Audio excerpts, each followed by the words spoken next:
Milsurp Garage, back with you. All right, I had a problem with the phone camera. Finally, it went out to lunch and it just did not return. So, it took a little bit to put it together. I know a lot of you would think, why are you using a phone to do this? There's GoPros, there's all kinds of like excellent cameras out there and stuff like that. But for these purposes, this actually works really well. I've tried other things. The audio sounds terrible. Microphones that, I mean, it's like clip-on microphones for like a GoPro or something like that. I'm already breathing heavy, The thing I need is a microphone. I'm like, this is a Krag.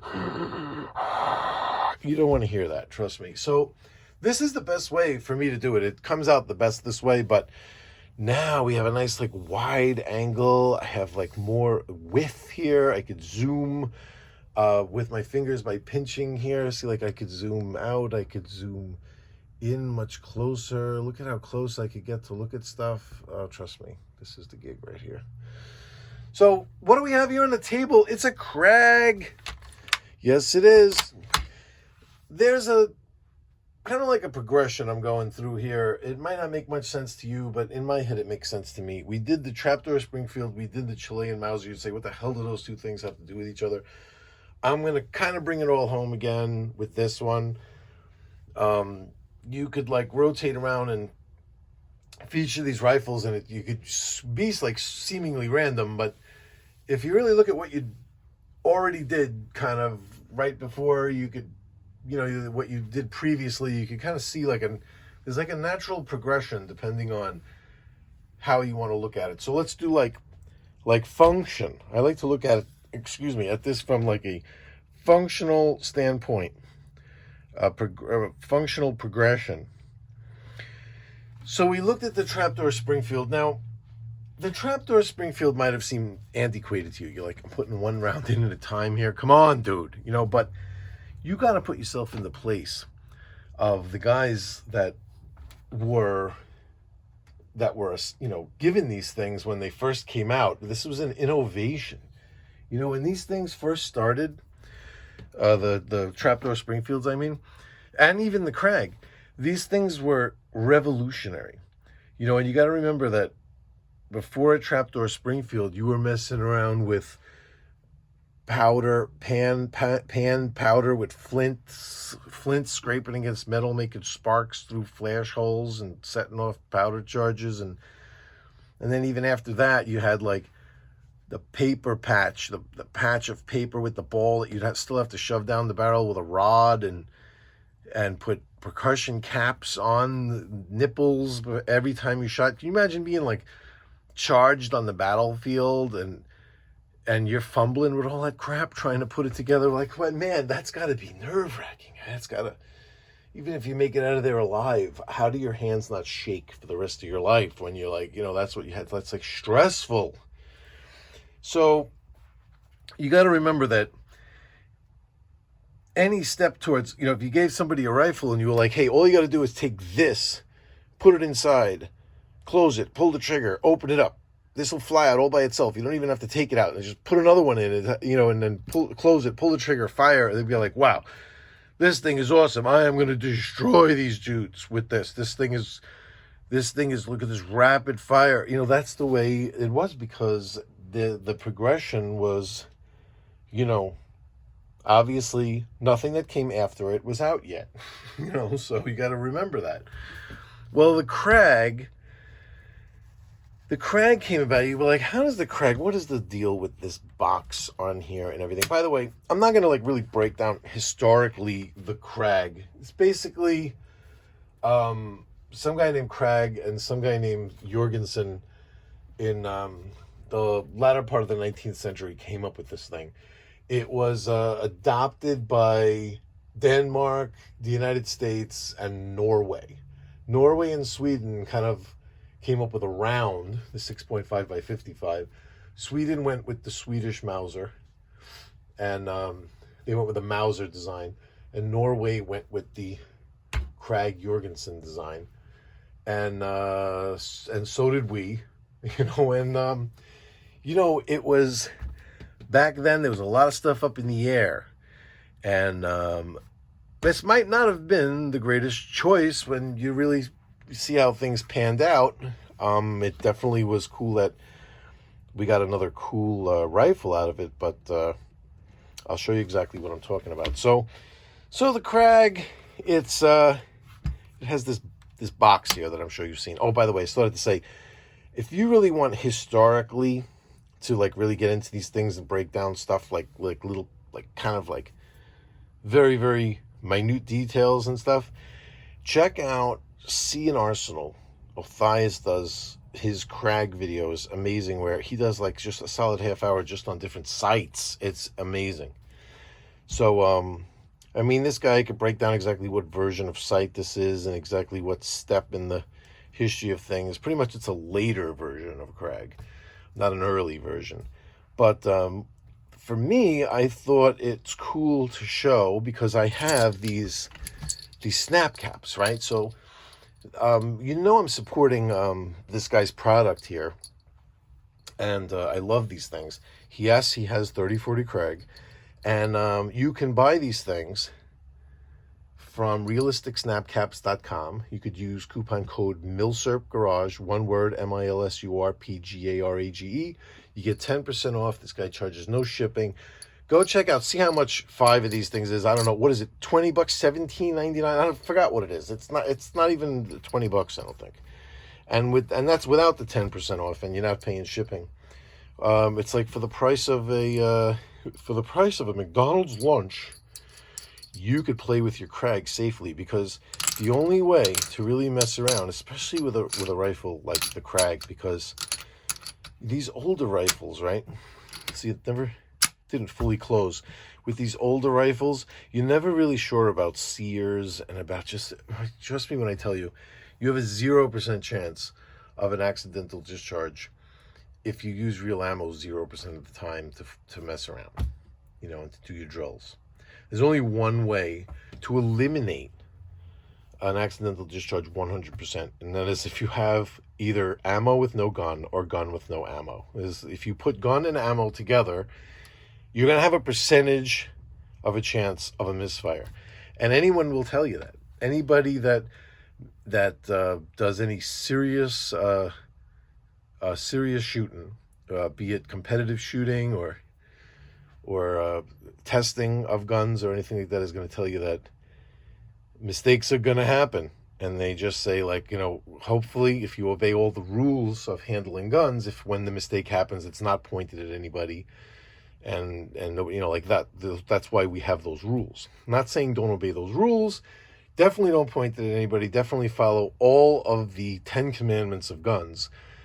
But I just think that a major safety, a thing to really increase your safety majorly is to have inert rounds that you mess around with. So they fit in this box like this, right? So this was an innovation over the trapdoor Springfield. Because, you know, say the trapdoor Springfield now.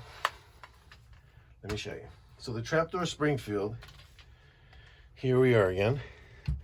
So you were like, ja-ja, ba-doom. You slip one of these in here, right? You closed it. Bang. You cock, you double. You could just pull it back 2 notches so that the hammer won't drop if you pull the trigger, if you hit the trigger accidentally. You open up and it ejects. You throw another one in there and you close.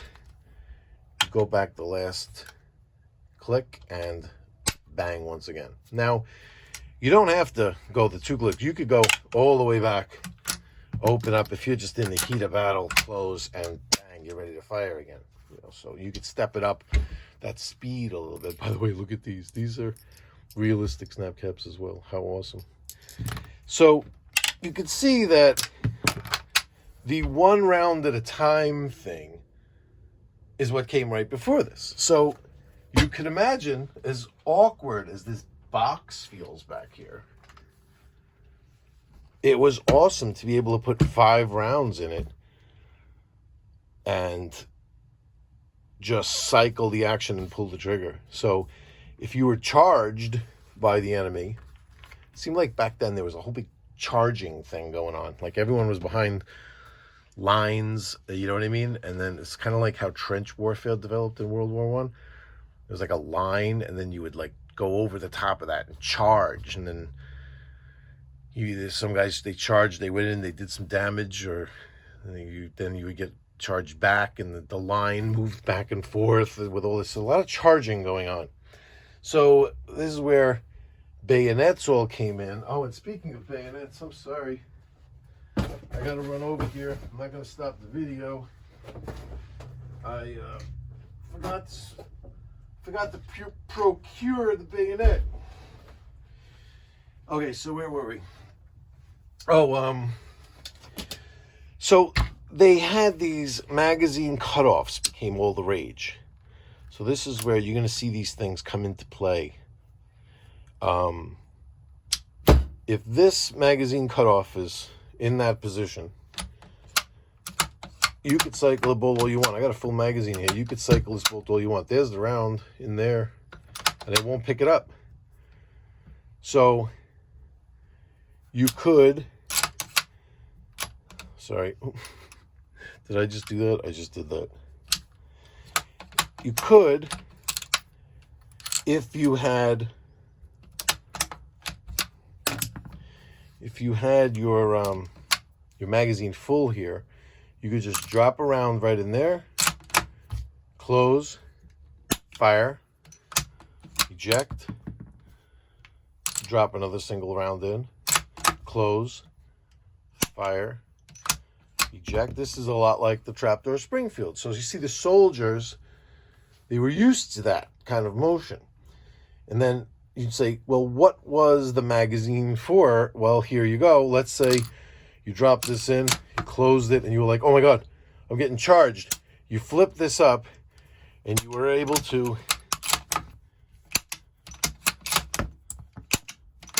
go right through the whole magazine.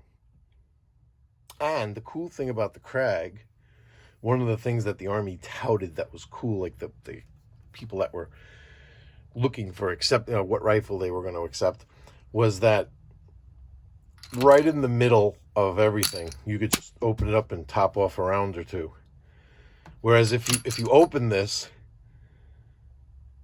and just as you were going to put this round in, an enemy came right into your trench or right over around a tree, bang, it would fire with this open like that. You wouldn't be able to cycle and load another round. It's just all dead in here, but that round would fire. So what they liked about it was that you'd be able to just open it up and just top it off at any time. Whereas you could top off, well, I'm going to show you what we were up against with this. This rifle's, nemesis, what it was up against. You could top it off, but when you were topping it off, you were in a vulnerable spot because you would have to open the action to top it off. But what they liked about this was that you didn't have to open the action. And if you notice, this is a push feed design. So see what I did right there? I can't close the bolt now. If I close the bolt now with that there, once I brought it all the way back, I'm going to pick up another round, see? And I'm going to make a mess. So if you know what you're doing, you could either pull that out, or if you shove that down with your finger, you could click the magazine cutoff, and that'll hold that there. But what I wanted to show you was that, see, it's push fed. So when you push the round in, you pull the bolt back, you're not picking it up. You pick up the round, listen close, you could see the extractor here. See it going up, see the extractor rising up and snapping over the round like that. Show you that again. Now you got it. Now you got the round. So you don't have to in a situation like that, you don't have to pull the trigger. You just, when you push it closed, you're not picking up the round at all. So you have to turn the bolt down. Now when you turn the bolt down, watch the extractor here go up and click down over the rim. Now from that point, you don't even have to push this. I know I got it. I could lift up the bolt, and I have that round captured now, or I can control it. So where is there some danger here? I'll show you. This is where is the danger where you don't even mess around with live rounds, that you could be fooling around just checking function. You could push that closed and then look and go, oh, well, this is the head spacing. Oh, the locking lug goes in there. Okay, well, I thought something was wrong with the bolt. Oh, I guess not. Oh, what's that, Jimmy? What's the score of the game? Oh, yeah, they're winning. Okay, great. And then you go, okay, let me close the bolt here. Oh, what's going on? Why won't this round go in? Boom! You give this a whack, and then there you go. Look at what you got right there. Can you see what you got going on right there? I'm not sure if you could see. You got the tip of a round right up against a primer. I wish you could see in there. Do we have a mirror? I'm telling you, that's exactly what's going on. And someone's going to die. That's what's going to happen. See, you can get crafty with it. And magazine close on, close open, and that's it. So that's how the Krag functioned. It was top offable, but push fed design, and this is what we used. Now, we went into the Spanish-American War in Cuba. And what were we up against? We were up against the Mauser, the 1893 Spanish Mauser. This is an 1895 Chilean Mauser, but they're basically the same thing. So, and chambered in the same round that the 1893 Spanish Mauser was chambered in. So, what was the difference here? All right, if I mess this up, I'm going to feel like a real idiot, but here was the difference. It was a 7mm round in a stripper clip. This wasn't the Mauser round, like that 8mm round that was designed by the commission people for the commission rifle. This was Mauser himself designing the round. These are realistic snap caps too, by the way. 10% off. Coupon code Milsurp Garage. Now check this out. This is what we were up against. Okay, you ready?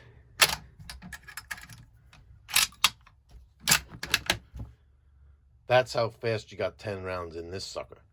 And it was controlled feed. So if perchance you were pushing around and something happened and there was a piece of dirt or the cartridge case was bent, an obstruction, something, anything, you have that round. You're controlling that round. You don't have, it's like just from right here. Look at that. That's like magic, right? That's Mauser magic right there. That's what you want to call that. Watch, I'm going to do it again. Watch, you ready? There it is. I got it. Oh, there's a double feed? See how now I got a double feed going? Remember how it was a problem with the Krag, right? Not here. It's not a problem. Boom, bang, done. There you go.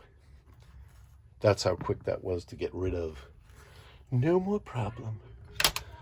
So, hold on a second. Gotta deal with feeding Charlie. No, could you feed him, please? And I'm doing a video, so that's okay. You can feed him. Give him 3/4 of a cup. He was a good dog today. Charlie's still chilling. He's old, but he's getting around. He could make it to that food bowl, I'll tell you that. So this is what we were up against. I love messing with these like this. So this is a way, you could play around with these. See how now top offable. Remember we were talking about, are they top offable? Here's the thing.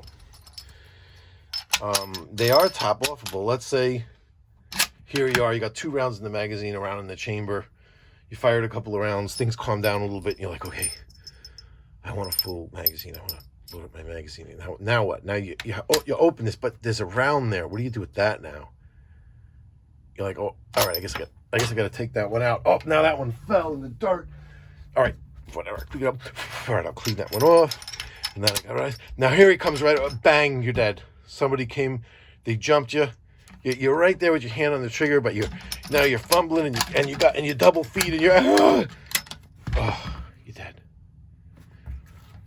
That was a big thing. It might seem a little hokey when you first discuss it, like like, oh yeah, you could top off that box without you like that, right? You like that magic trick. There it is. I got the round. There it is. I got it. So yeah, so it might have seemed like it was no big deal. Thank you, Chilean Mauser. But that's what we were up against. That rate of fire. It was the rate of fire and the round. They called these like the Spanish mosquitoes or something, because like when you were hiding in your, in your area there, and there, your line, and those things are whizzing over your head, they were like you were very aware of bullets that were whizzing around you. Believe me, it was like you hear that in the Western sometimes. Some movies now, they're very, very accurate with that. I remember the first movie that was like that was Forrest Gump, believe it or not, where he's like, he was like, it was raining and suddenly the rain stopped, and it was like the gunfire erupted from that across that clearing, and you could hear like the rounds flying, hitting the dirt right in front of them, flying over their head. You could hear rounds that like skipped off of stuff and then were deformed and went by them, like making that noise. You know what I mean? It was very accurate. And you can imagine that, you're standing there with the Krag, and the Krag was basically, it was called the 3040 Krag. It still had a black powder moniker to it. You know what I mean? It was a rimmed black powdery kind of cartridge. It was so hurting, in fact, that I'm going to show you. This is another thing right here where you could tell right away. How do you do this again? Okay, I think that's that off or on when you do this, which makes it come back further. I don't remember.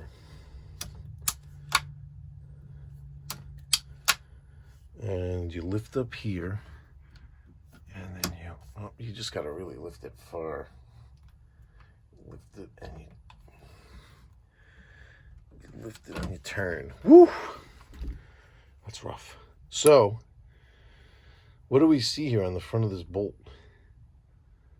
It's like is that one locking lug? Ladies and gentlemen, there's one locking lug on the Krag. Now, they constantly tried to, step up this round and make it a little bit more, what would be the word, oomphy, but it never happened. How do we do this again? I forgot again. Do we turn it? Is that in the way? How do we do this again?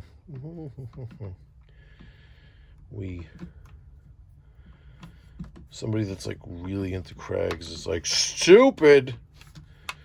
Oh, okay. Bang. It's so weird. It's just so weird the way that bolt comes out. But let's take a look. And then, not that that's a detriment, like, tactically, because you have plenty of, when you're taking the bolt out back in, when you're relaxing and cleaning, you got plenty of time. But look at the Mauser bolt in comparison. Look at that. Oof. That's a serious dual locking lug bolt. And then the Chileans went even crazier. This wasn't in the Spanish Mauser, but then they put this notch back here where the bolt handle goes in. That's a steel notch. So that function does a little bit of help along with, not that it needed it, but, and then we're going to struggle with this one too. Oh, there we go.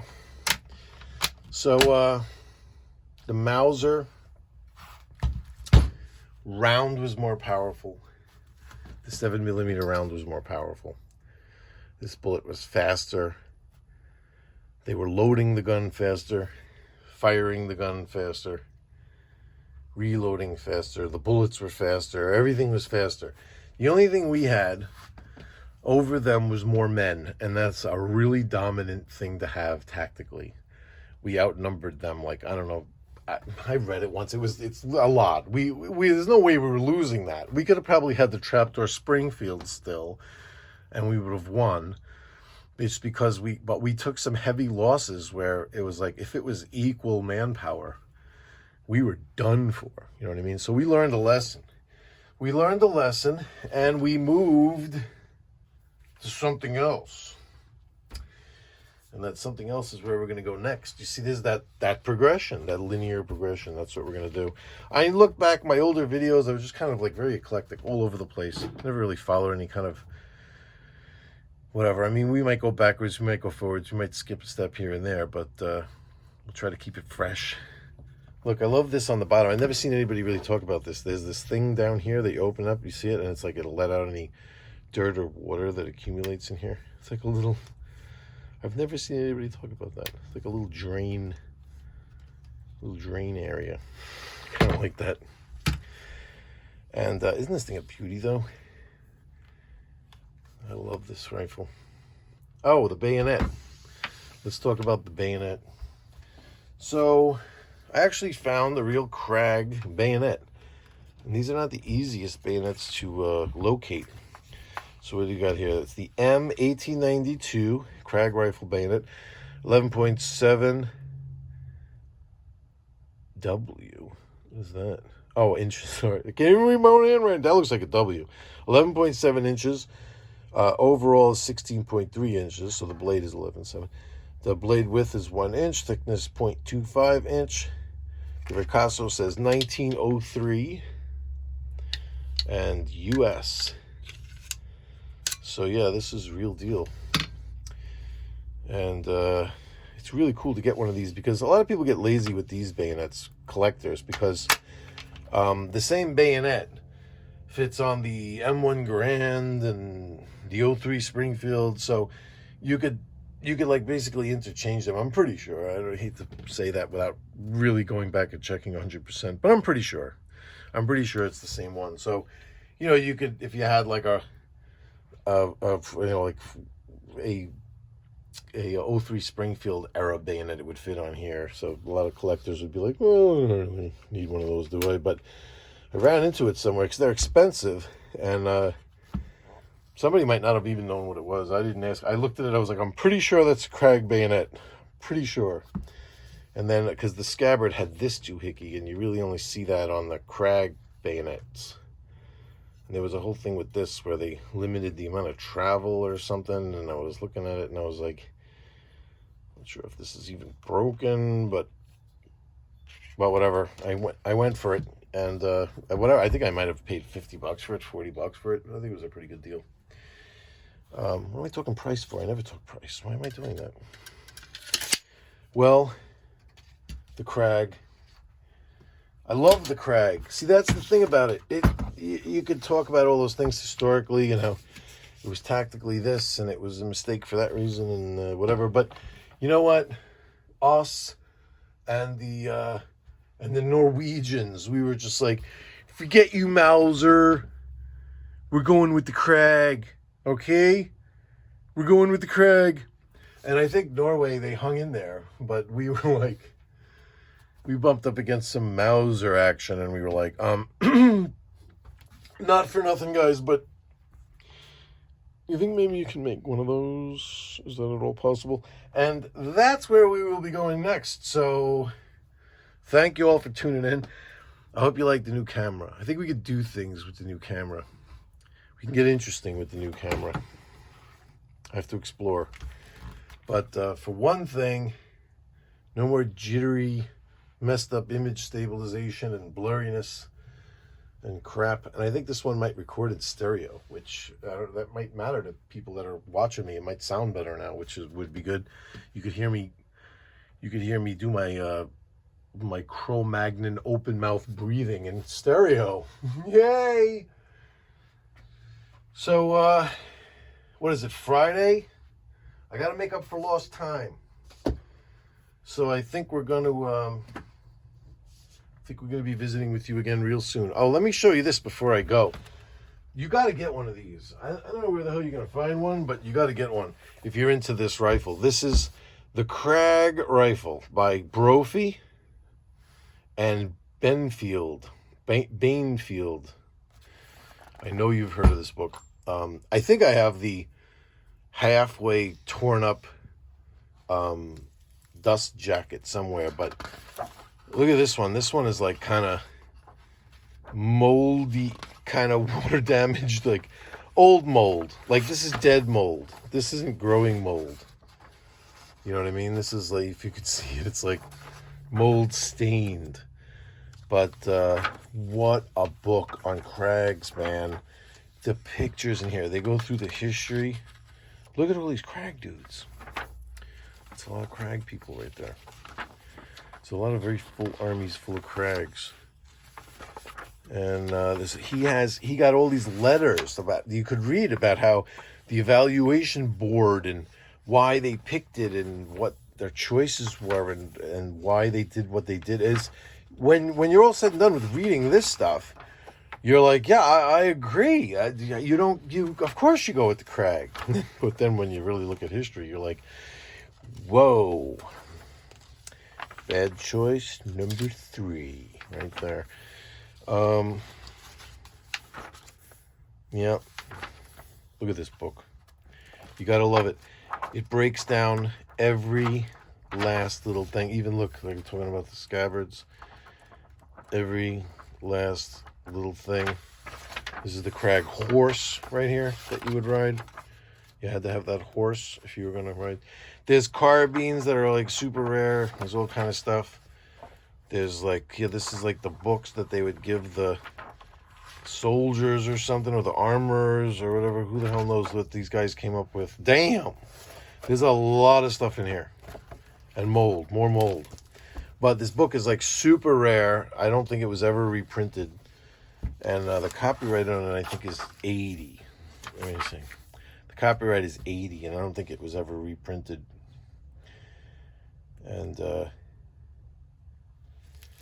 that's the book. And that's a wrap. So remember, I don't mean to sound like a broken record, but guys, I can't stress this enough. These things are such a great bargain. I got to do another exclusive video on them again, just so that, you know, bring you up to speed on the new calibers I have, and what this guy, you know, the offerings from this guy. Because how cool is it to even be able to, like, you know, mess around with the stripper clips, and like with the M1 Grand, you could play around with the end blocks, and cycling these things through the different rifles. I mean, come on. It's fun, man. How could you say that isn't a blast? To be able to show somebody, oh yeah, this rifle, check it out. This is how it worked. You know, right there in your den, you don't feel weird about just doing this and giving, you know, and somebody looking at it and pulling triggers and ejecting rounds, and you don't have to be scared that you're messing with live ammo. You know what I mean? You know that feeling when if this was a live round, right, and you took this round, you put it in here and you went like that, you know, every gun guy, you don't even have to have that much experience. Every gun guy I go, that's get that feeling in their stomach where they're like, we are ready to go right here. We are rock and roll. So watch out for that trigger. You would even feel weird about lowering the half cock. You're like, well, if that slipped off of here, you're like, that feeling. It's so nice to just be carefree, and if it slips, you go, oh wow, look at that, look at how that could happen, look at how that could slip out of there. Do you see that? We got to remember not to let that happen. We got to remember, maybe we could adjust our grip on here so we could put our thumb up in here, maybe, so we don't do this. You can train, you can play with your guns. You can safely play with your guns. That's it. I want a shirt that says safely plays with guns. RealisticSnapcaps.com. I'm making that shirt, and I'm going to be selling it. So you guys better be ready. All right, everybody. Again, thanks for tuning in. I'm seeing a lot of like subscribing, and I like that. Although 90% of my videos are from non-subscribers. So that means if you're watching this and you're not a subscriber, subscribe, because I'm coming out with a follow-up video to this one that's going to be freaking awesome. So why not subscribe? I want to see some numbers building there. That would be really cool. It's I'm thinking maybe I don't get subscribers because I don't remind people or ask them, but I must have some loyal watchers that just watch my stuff and tune in. But subscribe, hit that little bell thing. So you know, I'm thinking about doing a live video, like a couple of live ones, because now with over 1,000 subscribers, I could do live stuff. It'd just be kind of cool, like from the range or something. Or there's a couple of like military museums around me, and maybe do like live videos from there or something like that. And if you're subscribed, then when I do the live video, you get like a what would you call it? You get like a notification. Sorry, oof, my brain. You get a notification that I'm doing a live video. So that would be one cool thing to do for it. Otherwise, you know, if I do a live video, I'm going to be like, hi, Jack, it's me and you here live. So anyway, see you all later. And hopefully I can be back tomorrow. Let's try tomorrow night. Late tomorrow night, we're going to delve into what I got the trapdoor Springfield up here for so long. The Krag's getting pissed. Okay, late tomorrow night, we're going to delve into how we rectified this mistake. I'm sorry, Krag. But that's what we're going to get into. See you all later.